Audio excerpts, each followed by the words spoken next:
Você já foi injustiçado ou caluniado injustamente por alguém? Provavelmente sim. Todos nós passamos por isso. A injustiça sofrida é algo que dói muito, nos angustia e nos faz sofrer. E quando essa injustiça vem de alguém que amamos ou respeitamos, ela se torna ainda mais intensa. Em um momento muito crítico da sua vida, o rei Davi enfrentou a dor da traição, da calúnia e da injustiça.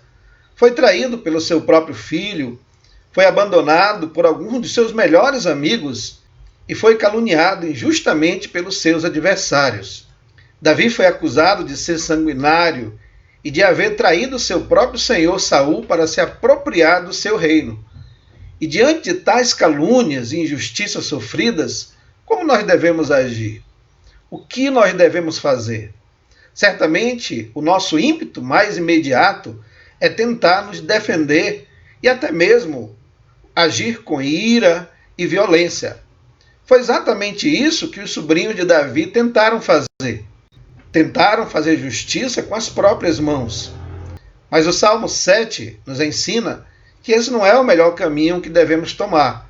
Este salmo nos mostra que há um caminho muito mais adequado para trilharmos, que diante da injustiça sofrida, nós devemos nos refugiar no Senhor. E este salmo nos mostra 3 recursos aos quais nós devemos recorrer diante de uma situação de maldade e injustiça que porventura soframos. O primeiro refúgio ao qual devemos recorrer diante da injustiça sofrida, a proteção do Senhor.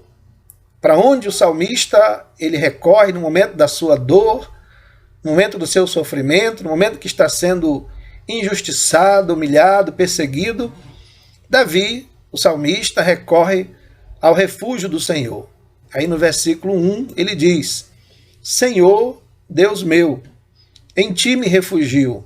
Salva-me de todos os que me perseguem e livra-me. Davi não confiava nas suas armas, na sua força, na sua capacidade, mas ele se refugia no Senhor. E ele busca salvação e proteção debaixo das asas daquele que ele conhece, sabe ser o Deus soberano, onipotente, todo-poderoso. Também ele recorre ao refúgio do Senhor para que o Senhor salve do homem perverso, do homem violento. Aí no versículo 2 ele diz: para que ninguém como leão me arrebate, despedaçando-me, não havendo quem me livre. Ele usa aqui uma metáfora do leão furioso, despedaçando a sua presa e não tendo ninguém para livrá-lo, para salvá-lo. Em seguida, o salmista declara que ele confia na intervenção do Senhor em seu favor. É nisso que ele põe a sua confiança. Primeiramente, ele confia na grandeza do Senhor diante da fúria dos seus adversários. Seus adversários estão furiosos contra ele, mas ele confia no Senhor. Ele depende, descansa no Senhor. Ele diz: levanta-te, Senhor, na tua indignação, mostra a tua grandeza contra a fúria dos meus adversários e desperta-te em meu favor, segundo o juízo que designaste. Mesmo diante da indignação, da fúria dos seus adversários, ele confia no Senhor. E no versículo 7 ele demonstra também que confia na soberania do Senhor. Ele diz: reúnam-se ao redor de ti os povos, e por sobre eles remonta-te às alturas. Davi conhece o Deus a que serve. Ele sabe que é o Deus soberano, poderoso, que tem todas as coisas na sua mão, que nada foge ao seu controle. E no versículo 10, o salmista expressa sua total confiança na proteção e no cuidado do Senhor. Primeiramente, ele confia que o Senhor é o seu escudo. Ele diz: Deus é o meu escudo. Ele salva os de coração íntegro.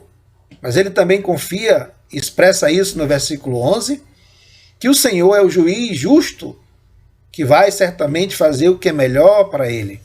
Diante do grande perigo e da ameaça iminente, nós devemos confiar inteiramente ao cuidado e à proteção do Senhor. Precisamos reconhecer que não temos condições de cuidar de nós mesmos e daqueles que amamos. Somos impotentes diante de tantas coisas que se colocam diante de nós. Não podemos acrescentar, como disse o Senhor Jesus, um palmo ao curso da nossa vida. Por isso nós precisamos confiar no Senhor.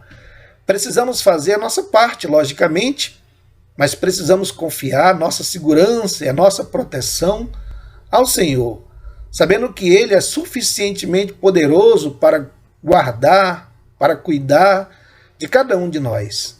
Portanto, nós estamos aprendendo que diante da injustiça sofrida, nós devemos nos refugiar no Senhor. O primeiro refúgio que nós devemos recorrer à proteção do Senhor.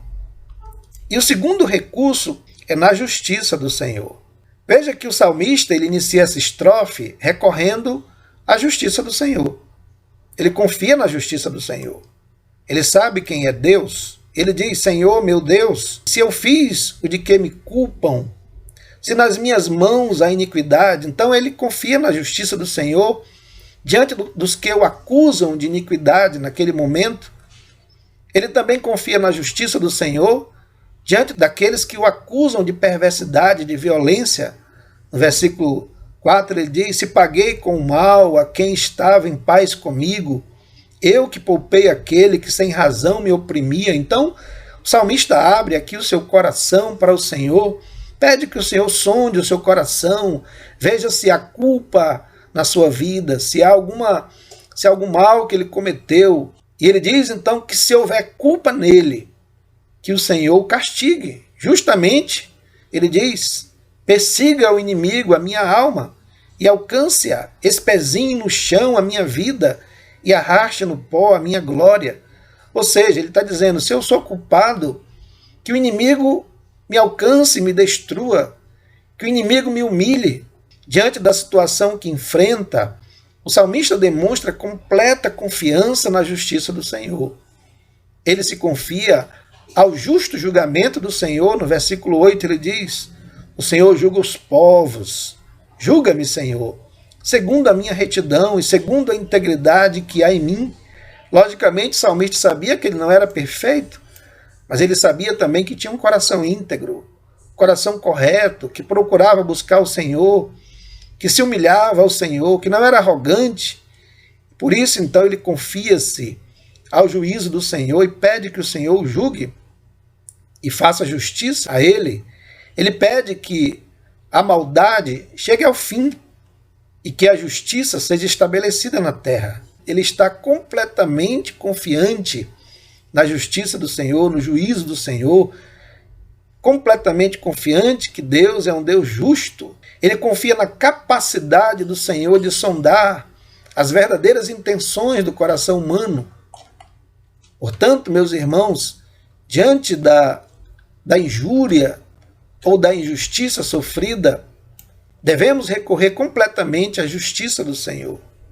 Não nos cabe tentar fazer justiça com as nossas próprias mãos.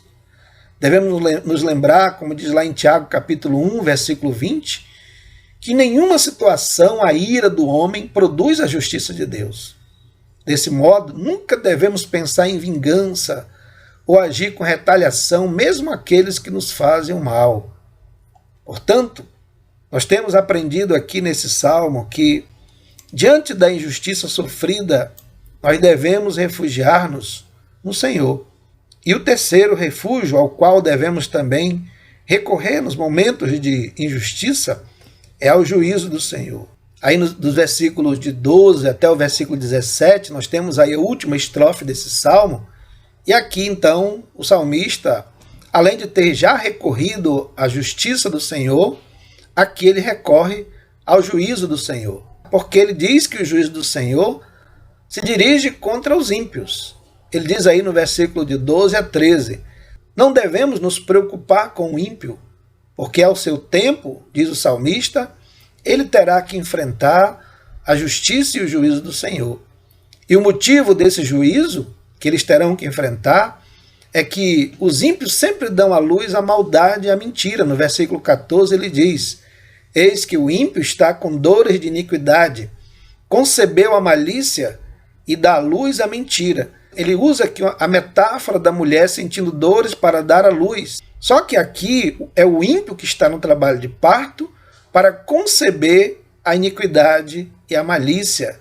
A mentira faz parte, né, daquilo que o ímpio produz. Porém, meus irmãos, a maldade do ímpio se volta contra ele mesmo, diz o salmista. Abre e aprofunda uma cova e cai nesse mesmo poço que fez. O ímpio prepara uma armadilha, mas ele mesmo acaba caindo na própria armadilha que ele preparou para os outros. Versículo 16, o salmista diz que a sua perversidade acaba recaindo sobre a sua própria cabeça. A sua malícia lhe recai sobre a cabeça e sobre a própria mioleira desce a sua violência. Então, meus irmãos, o autor aqui, ele mostra que o ímpio não irá avante, que no tempo certo os planos malignos do ímpio fracassarão e ele terá que prestar contas a Deus e acabará então colhendo os amargos frutos que ele mesmo plantou na sua perversidade. E o autor então finaliza o salmo declarando a sua disposição e alegria em sempre louvar e glorificar ao Senhor. Se de um lado o ímpio está praticando a maldade, está concebendo a maldade, de outro lado, no outro extremo, o justo está louvando ao Senhor e glorificando o seu nome, diz aí no versículo 17. Eu, porém, renderei graças ao Senhor, segundo a sua justiça, e cantarei louvores ao nome do Altíssimo. Mesmo diante das dificuldades que enfrenta, ele não está triste, amargurado, ele não está alimentando ódio no seu coração, mesmo que está sendo traído, injustiçado, ele está louvando ao Senhor. Portanto, meus amados irmãos, diante da ocorrência da maldade e da prevalência da injustiça, devemos sempre confiar no justo juízo do Senhor, que mais cedo ou mais tarde se manifestará para todos. Não devemos nos angustiar ou nos desesperar diante da maldade ou da injustiça, pois no tempo certo o ímpio será laçado pela sua própria rede. Não somos juízes e não devemos exercer o julgamento, mas devemos deixar o julgamento e a condenação para o Senhor.